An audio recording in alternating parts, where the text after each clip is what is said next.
सभी को नमस्कार। आज की YouTube की क्लास में सभी का स्वागत है। पिछली क्लास में हमने वायु दाब की पेटियां पढ़ी थी। आज हम वायु दाब की पेटियों में ही कुछ टॉपिक है वो पढ़ेंगे।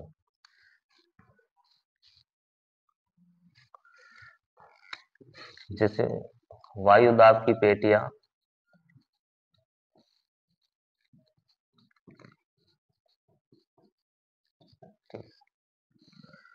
वायु दाब की हमने पिछली क्लास में पढ़ा था कि 7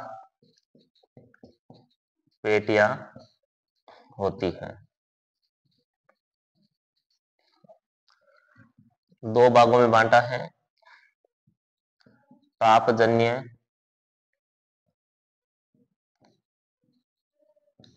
और गतिजन्य। इन 2 भागों में इन्हें बांटा गया है पेटियों को। उसके बाद कुछ हवाएं चलती है यहाँ पर, जैसे व्यापारिक पवन,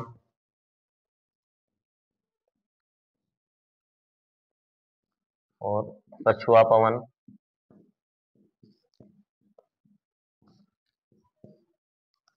ध्रुवीय पवन। ये जो पवने हैं ये स्थायी पवने हैं, स्थायी पवन। ठीक है, क्योंकि इनकी एक निश्चित दिशा है प्रवाहित होने की। उसके अलावा कुछ पवने हैं मौसमी या मानसूनी। एक तो है स्थायी पवने, दूसरी है मौसमी या मानसूनी पवने, तीसरा है स्थानीय पवन। ठीक है, स्थानीय पवन में जैसे राजस्थान में लू चलती है, फोन, शिरोको, हरमटन। ठीक है, ये पवनें आती है। आज हम चर्चा करेंगे मौसमी या मानसूनी पवन की। ठीक है, इसमें जैसे जलीय समीर, जलीय समीर को सागरीय समीर भी कहते हैं, सागरीय समीर,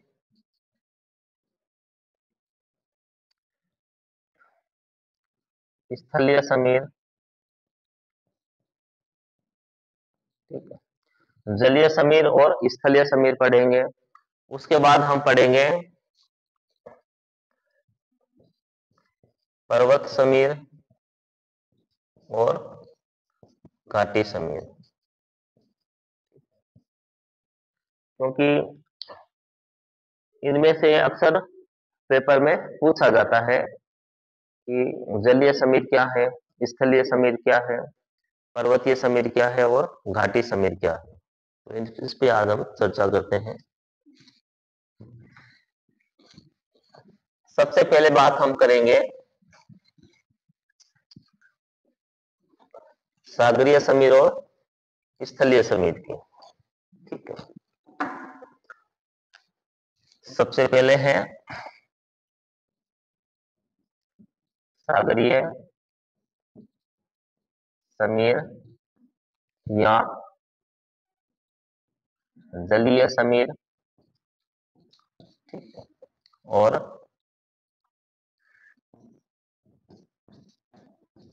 स्थलीय समीर। ठीक है, अब हमें पता है कि स्थल और जल दोनों अलग अलग है ये, और सूर्य के द्वारा ये अलग अलग ताप ग्रहण करते हैं। तो इनके गर्म गर्म होने में भी अलग अलग समय लगता है। जैसे स्थलीय भाग है,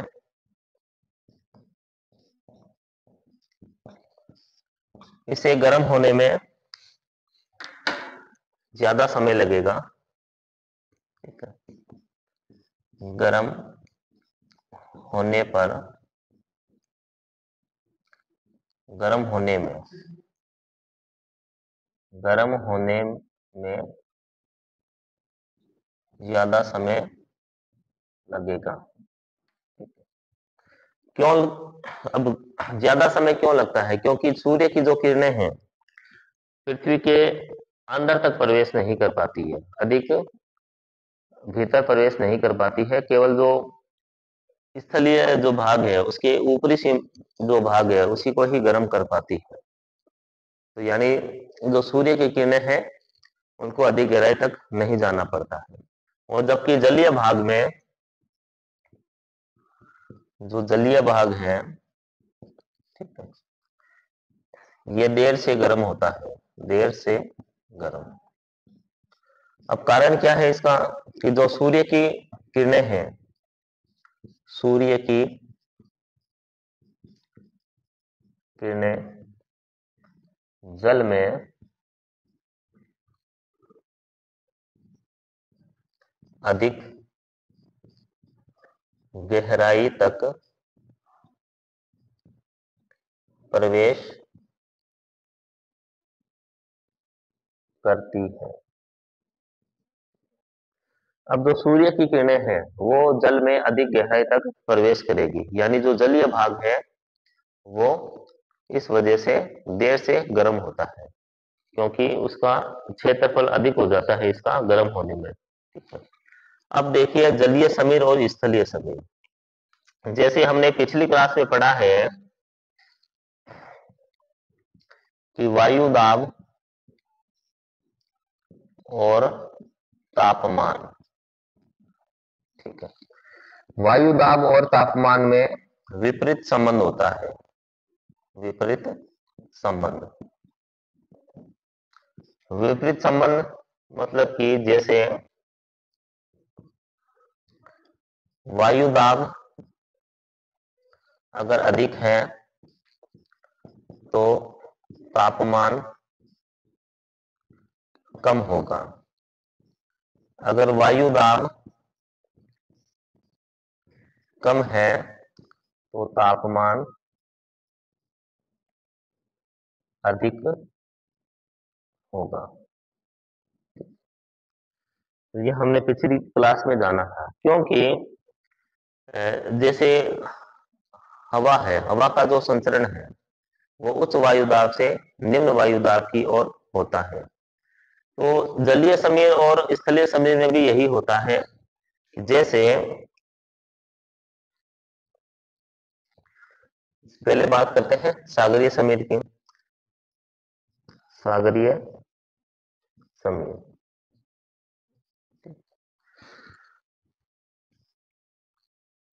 अब जो सागरीय समीर है, सूर्य की किरणें स्थल और ये सागर दोनों पे ही पड़ती है, लेकिन स्थल है वो अधिक गर्म हो जाता है। ठीक है, देखिए जो स्थल है गर्म अधिक, गर्म अधिक है तो वायुदाब क्या होगा? वायुदाब कम होगा। ठीक है, और जबकि सागरीय भाग क्या है? अब सागरीय भाग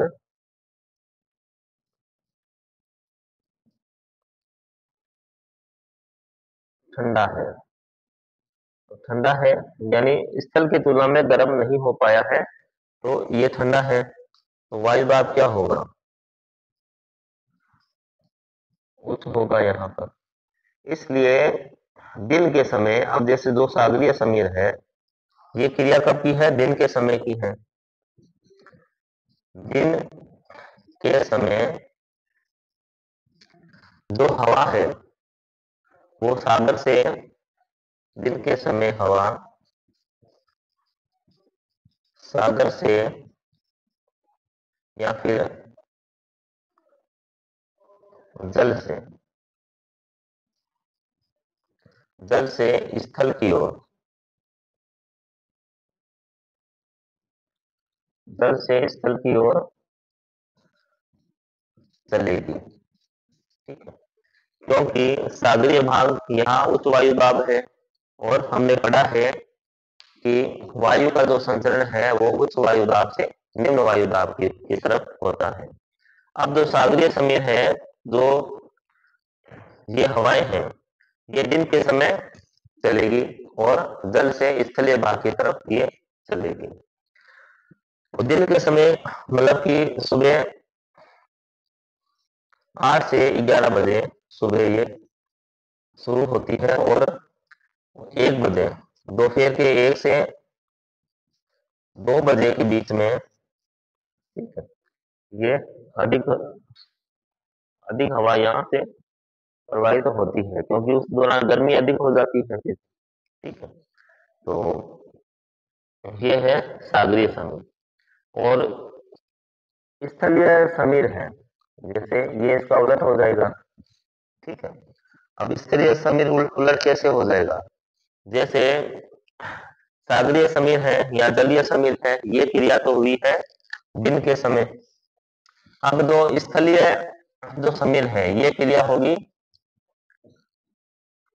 रात के समय। ठीक है, अब रात के समय क्या होगा?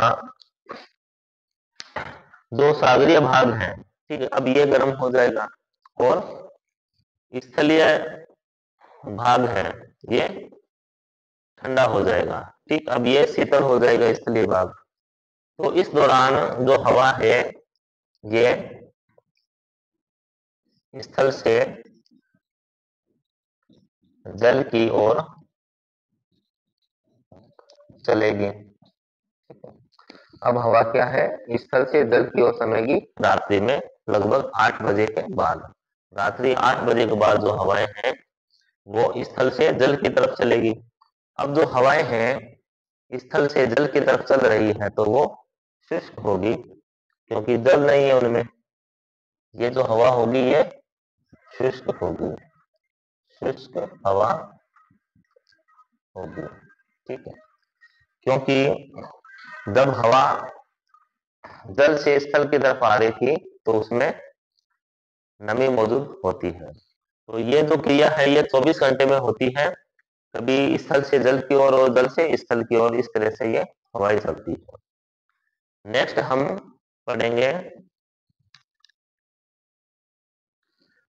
हम पढ़ेंगे पर्वतीय समीर और घाटी समीर। जिस तरह से जलीय समीर और स्थलीय समीर है, उसी तरीके से पर्वतीय समीर और घाटी समीर है। ठीक है, एक तरफ जो हवाएं हैं ऊपर उठती है और फिर हवाएं नीचे आती है घाटी में। ठीक है,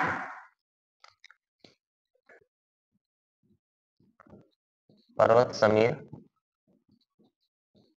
और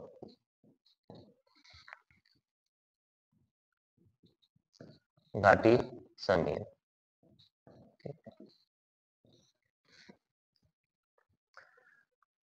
अब जैसे पहले बात करते हैं अपने पर्वत समीर की। पर्वत समीर में क्या है? जैसे दिन के समय ये क्रिया है, जैसे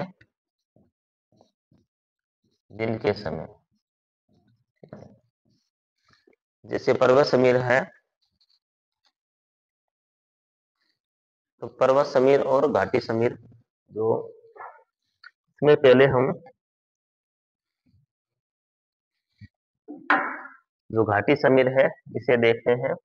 अब जो घाटी समीर की जो क्रिया है ये दिन के समय होती है। अब दिन के समय जैसे कोई पर्वत है, ठीक है, जैसे ये पर्वत है, ये घाटी है इसकी, ये घाटी हो गई, ये पर्वत हो गया। ठीक है, अब जब दिन के समय जो घाटी है, तो सूर्य की किरणों के द्वारा जो घाटी है ये अधिक गर्म हो जाती है।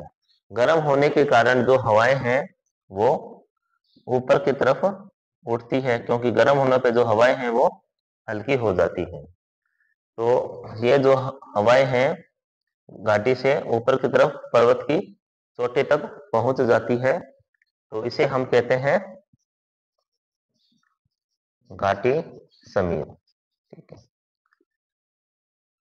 तो ये तो क्रिया हो रही है, घाटी समीर की जो क्रिया है ये दिन के समय होती है। उसके बाद जैसे रात्रि के दौरान यहाँ से जो पर्वतीय भाग है, यहाँ से विकिरण के द्वारा, ठीक है, विकिरण के कारण ऊष्मा का ह्रास होता है, और ये जो भाग है ये ठंडा हो जाएगा। ठंडा होने पर वायु क्या है, जैसे ये भाग ठंडा होगा तो वायु भारी होगी। अब जो भारी वायु है और ठंडी है वो घाटी की तरफ आएगी फिर, ठीक है, जैसे ये पर्वत समीर। अब वायु क्या है, घाटी की तरफ आएगी फिर, ठीक है, तो इसे हम पर्वत समीर कहते हैं। और ये क्रिया होगी रात्रि के समय, क्योंकि ऊष्मा का यहाँ से विकिरण होगा, विकिरण होने से ये जो जगह है ये ठंडी हो जाएगी।